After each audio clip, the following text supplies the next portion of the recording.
വിനോദിന്റെ മരണത്തിന് കാരണക്കാര് പോലീസുകാർ തന്നെയാണ് ശരിക്കും.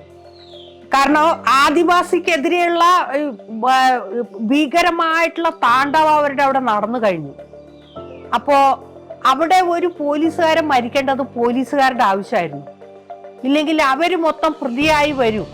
അത് വരാതിരിക്കാൻ വേണ്ടി ഇവര് മനഃപൂർവ്വം ചെയ്ത പരിപാടി തന്നെയാണിത്, ഈ സംഭവം. അല്ലെങ്കിൽ ഇപ്പോ ആദിവാസികൾ ഒരിക്കലും ഒരാളെ കൊല്ലൂല.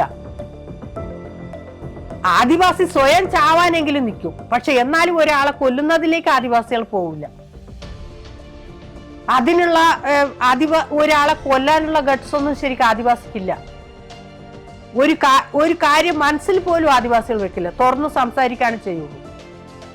അപ്പോ എന്നിട്ട് ആദിവാസികളുടെ പുറത്ത് ഈ കുറ്റം ആരോപിക്കുകയാണ് ശരിക്കും ചെയ്തത്.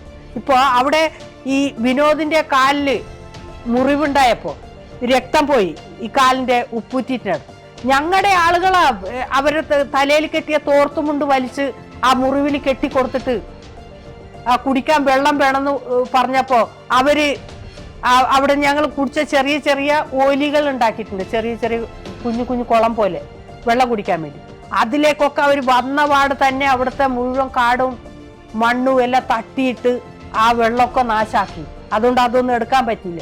എന്നിട്ട് നമ്മളുടെ ഒരു സഹോദരനൊരു യൂക്കാലി മരം മുറിച്ച് ഒരു കലത്തിലേക്ക് അത് കുത്തി നിർത്തി അതില് വന്ന വെള്ളമാണ് കുടിക്കാൻ കൊടുത്തത്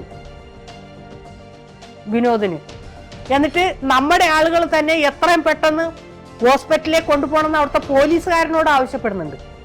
പോലീസുകാരോട് എത്രയും പെട്ടെന്ന് നിങ്ങൾ ഈ പോലീസുകാരനെ ആശുപത്രിയിൽ എത്തിക്കണം, അയാളുടെ കാലിന് മുറിവ് പറ്റിയിട്ടുണ്ട്, രക്തം പോകുന്നുണ്ട്, കൊണ്ടുപോകണം എന്ന് പറഞ്ഞോട് നമ്മുടെ ആളുകൾ ആവശ്യപ്പെടുന്നുണ്ട്. ഇല്ലെങ്കിൽ നിങ്ങൾക്ക് പറ്റില്ലെങ്കിൽ ഞങ്ങൾ കൊണ്ടുപോയിക്കോളാം, നിങ്ങൾ ആംബുലൻസ് തന്നാൽ മതി എന്ന് പറയുന്നുണ്ട്. എന്നിട്ട് അവർ സമ്മതിക്കാത്തതാ. ശരിക്കും രക്ഷിക്കായിരുന്നു വിനോദിനെ. വിനോദ് അവിടെ മരിക്കില്ലായിരുന്നു ശരിക്കും.